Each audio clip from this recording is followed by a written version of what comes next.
저는 조용히 혼자서 교회를 다니고 있는 45살 여자 집사입니다. 이혼한 지 이제 1년하고도 반이 지나가고 있습니다. 이 말 한마디 꺼내기까지 참 오래 걸렸습니다. 처음엔 제 입으로 이혼했다는 말을 꺼낼 수조차 없었습니다. 목구멍까지 올라왔다가 다시 삼키기를 몇 번이고 반복했지요. 집에서는 법적 절차가 끝났다는 서류가 서랍 안에 마치 실패한 부부라는 딱지처럼 놓여 있었고, 교회에서는 그 사실을 아무도 몰랐습니다. 아니, 저는 그렇게 믿고 싶었습니다. 그래야 견딜 수 있었으니까요. 사람들은 제가 여전히 신앙생활 잘하고 있다고 생각했습니다. 주일이면 늘 그랬듯이 예배당에 나왔고 겉으론 인사도 잘했고 기도에도 빠지지 않았습니다. 하지만 사실 저는 그 시간마다 무너지고 있었습니다. 가정이 깨진다는 건 단순히 결혼이 끝났다는 말이 아니더군요. 제가 애써 지켜오던 내 이름, 내 신앙, 내 존재가 함께 무너져 내리는 것 같았습니다. 아들 둘은 아버지를 따라 가버렸고 저는 살던 집을 정리해 혼자 작은 원룸으로 이사했습니다. 혼자 지내본 적이 없던 제가 그제야 혼자 식사를 하며 흐느껴 울었습니다. 그날 처음으로 주저앉아 하나님께 말했습니다. 하나님, 제가 뭘 그렇게 잘못했나요? 제가 그렇게 형편없는 아내였나요? 이혼은 소리 없이 제 자존심을 갈갈이 찢어 놓았습니다. 교회 안에서는 누가 내 이야기를 아는 것 같아도 무섭고 아무도 모르는 것 같아도 외로웠습니다. 누군가 다가오면 혹시 나를 불쌍히 여길까봐 경계하게 되었고, 누가 관심을 주지 않으면 또 서운해졌습니다.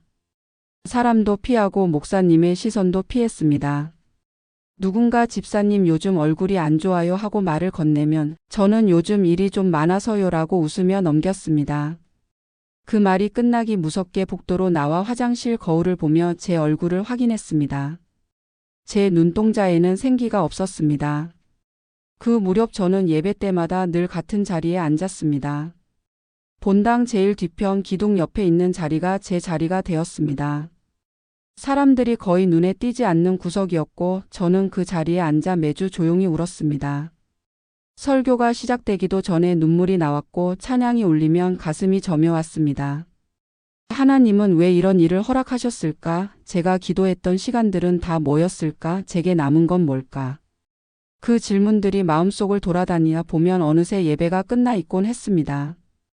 그리고 저는 조용히 가방을 챙겨 들고 마치 누구에게도 보이지 않듯 빠르게 예배당을 빠져나왔습니다. 가끔은 예배가 끝나기도 전에 나간 적도 있습니다. 감당이 안 될 때가 있었거든요. 특히 가정의 달이나 부부의 날 같은 주일이면 더욱 그랬습니다. 찬양 중에 가정을 축복하소서라는 가사가 울리면 갑자기 숨이 막혀서 뛰쳐나온 적도 있었습니다. 본당 뒤편 복도에 기대어 한참을 울며 섰던 날이 있었습니다. 그 순간만큼은 그 어떤 말씀도 위로도 들어오지 않았습니다. 그냥 너무 서럽고 너무 작아진 느낌뿐이었습니다. 그래도 이상하게 저는 교회를 떠날 수 없었습니다. 어디로 가야 할지도 모르겠고 다른 곳에선 도저히 이 마음을 감당할 자신이 없었습니다. 익숙한 예배당, 익숙한 목사님의 음성, 익숙한 찬양 소리가 그래도 제 마음을 간신히 붙잡아주는 밧줄 같은 느낌이었습니다. 누구도 제게 괜찮냐고 물어보지 않아 오히려 편했고 아무도 제가 앉은 자리를 신경 쓰지 않아 숨을 쉴 수 있었습니다. 그 구석 자리가 저에겐 회복의 시작이자 쓰러진 심령이 엎드릴 수 있는 유일한 공간이었습니다. 그렇게 저는 아무도 모르게 아무도 알아주지 않게 예배당 구석에서 조금씩 울며 버티고 있었습니다. 마치 눈에 띄지 않는 상처가 천천히 아물어가듯이 아주 느리게. 제 마음속 깊은 곳에서 말할 수 없는 탄식이 성령의 기도로 바뀌길 바라는 마음으로 저는 그 자리에 매주 다시 앉았습니다. 그리고 이제 막 그 자리에서 아주 작게 도와주세요라는 기도가 터져 나오기 시작했습니다. 그것이 회복의 시작이 될 줄은 그땐 몰랐습니다. 우리가 처음부터 싸우는 부부는 아니었습니다. 결혼 초반엔 그저 평범했습니다. 남편은 무뚝뚝한 사람이었지만 책임감은 강했고 저는 그 무심함을 이해하려 애썼습니다. 시간이 지나면서 서로에 대한 말투도 점점 거칠어졌지만 어디서든 볼 수 있는 살다 보니 생기는 부부간의 틈 정도라고 생각했습니다. 아이 둘을 낳고 맞벌이를 하면서 정신없이 살아왔습니다. 저는 교회 일에도 나름 충실했지만 집에서는 남편과의 대화가 점점 줄어들었습니다. 서로 피곤하다는 이유로 바쁘다는 핑계로 저녁 한 끼도 제대로 앉아 먹은 기억이 드뭅니다. 그렇게 시간이 지나면서 우리는 부부라는 틀 속에 살고 있었을 뿐 사실상 각자 살아가고 있었습니다. 결정적인 시작은 5년 전쯤 남편이 사업 실패를 겪으면서부터였습니다. 몇 년간 쏟아부었던 투자금이 물거품이 되었고 그 스트레스와 자존심이 무너진 충격이 남편을 송두리째 바꿔놓았습니다. 그때부터 그는 집안 분위기를 한껏 날카롭게 만들었고 말끝마다 짜증을 섞기 시작했습니다. 저는 처음엔 묵묵히 참았습니다. 힘들겠지. 옆에서 내가 더 지켜줘야지 하는 마음이 있었으니까요. 그런데 시간이 갈수록 그는 점점 제게 상처 주는 말들을 서슴없이 내뱉기 시작했습니다. 너는 내가 우스냐? 왜 이렇게 큰 소리를 치냐? 집안 꼴을 이 지경으로 만든 게 너야 하는 말들이 점점 익숙해졌습니다. 문제는 거기서 끝나지 않았습니다. 아이들 앞에서도 그런 말을 하기 시작했고 점점 저는 집안에서 투명 인간이 되어갔습니다. 저도 결국 터져버렸습니다. 몇 번은 고성으로 다투기도 했고 도저히 감당할 수 없던 날엔 친정집에 며칠 피신했던 적도 있었습니다. 그러다 어느 날 그는 아주 단호하게 말했습니다. 이렇게 사느니 그만하자. 애들은 내가 데리고 갈 거다. 헤어지자. 그 말을 들은 순간 제 심장이 멈춘 것 같았습니다. 분명 서로가 힘들었지만 그래도 이혼이란 말이 현실이 될 거라곤 상상하지 못했기 때문입니다. 그날 이후 저는 몇 번을 붙잡으려 애썼습니다. 가정을 지키자는 기도도 했고 상담도 받으러 다녔습니다. 하지만 남편의 마음은 이미 떠나 있었습니다.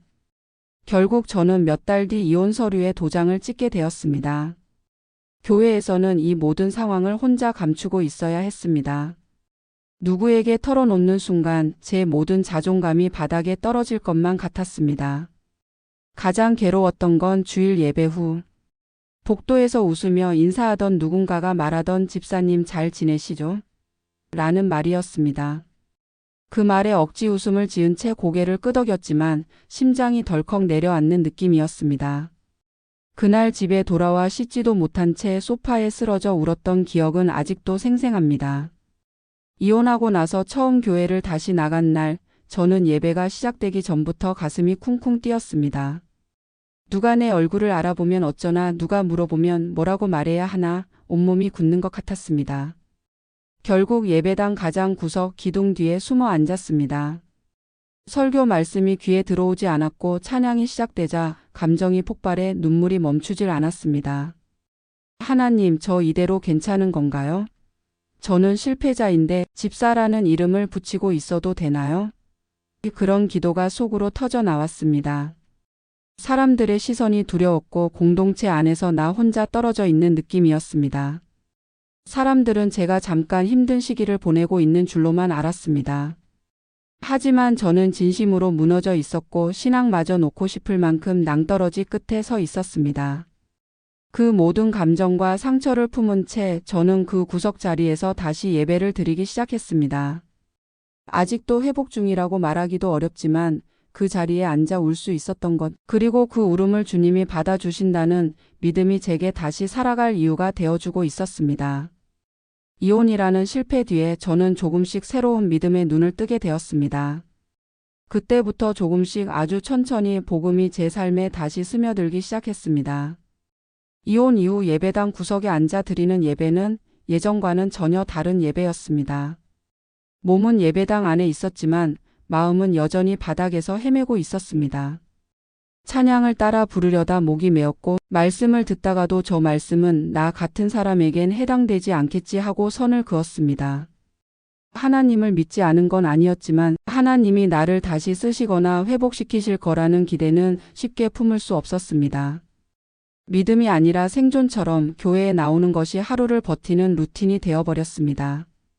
기도는 거의 하지 않았습니다. 말해봤자 바뀌지 않을 거라 생각했으니까요.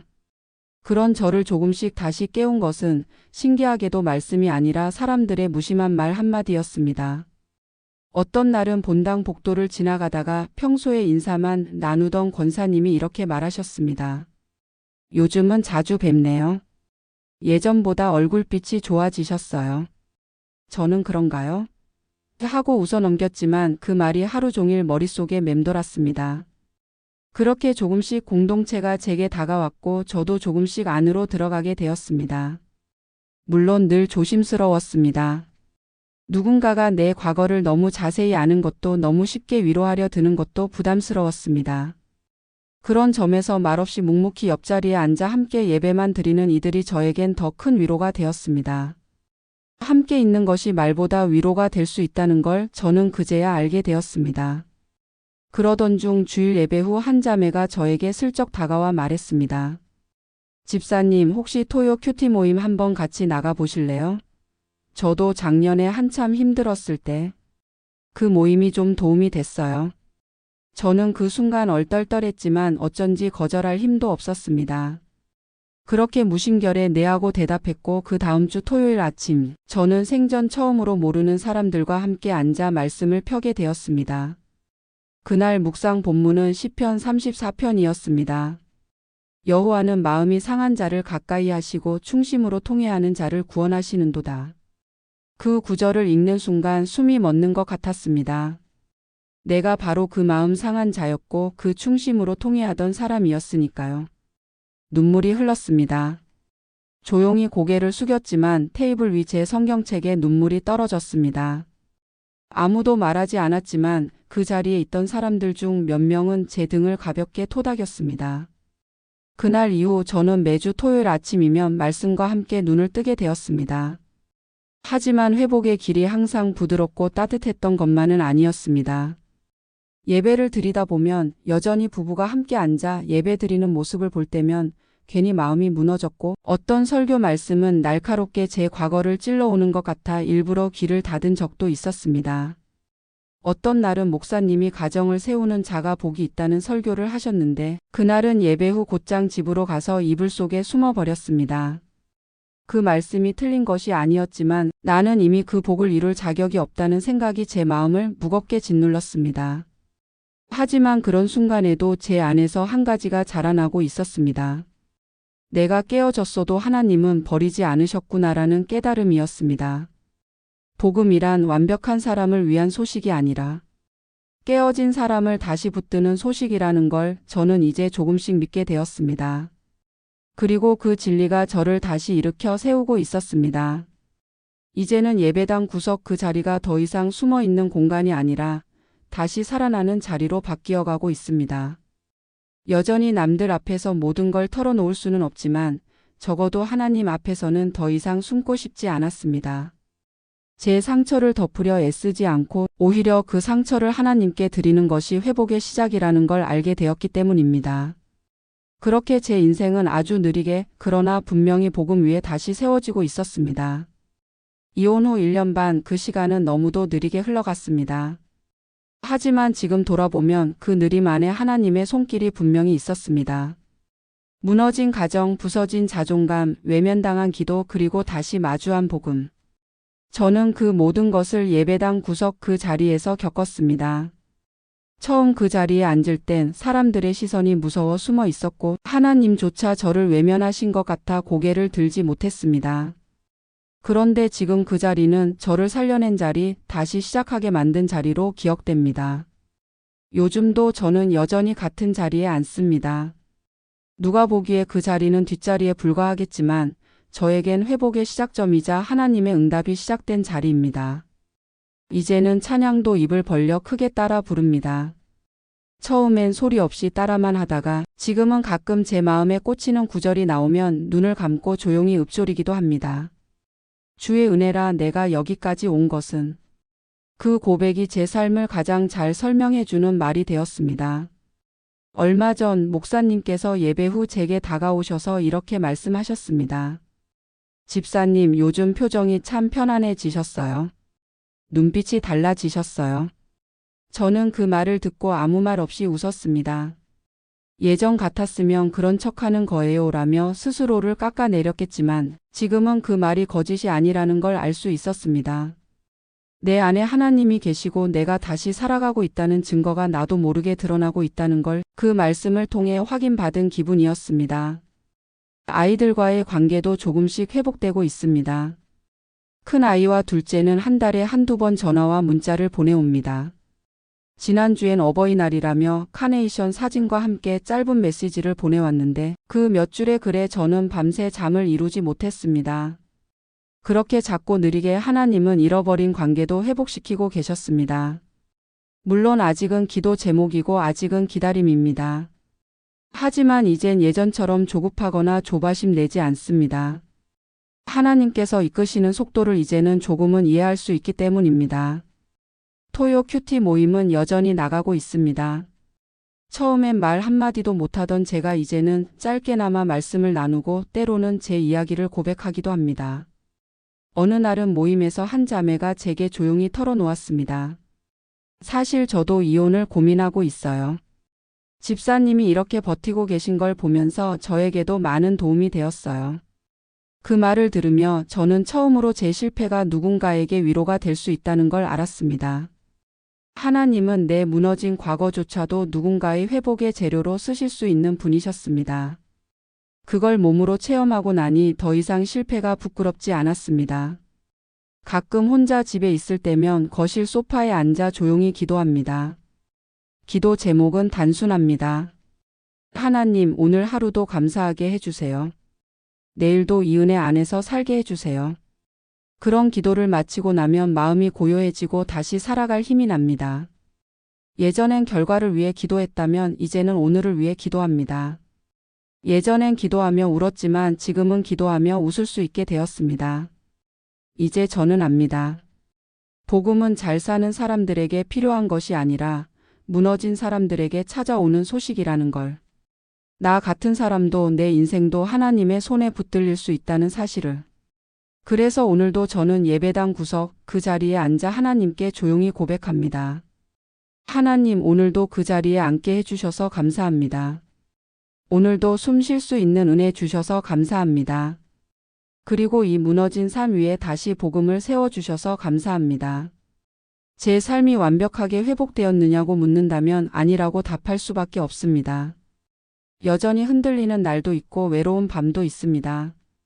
하지만 확실한 건 이전과는 다르다는 것입니다.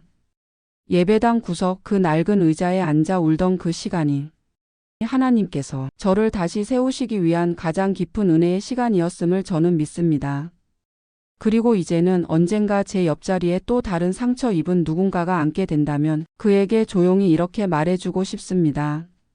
괜찮아요. 하나님은 우리를 여기까지 끌고 오셨어요. 그리고 앞으로도 절대 놓지 않으실 거예요.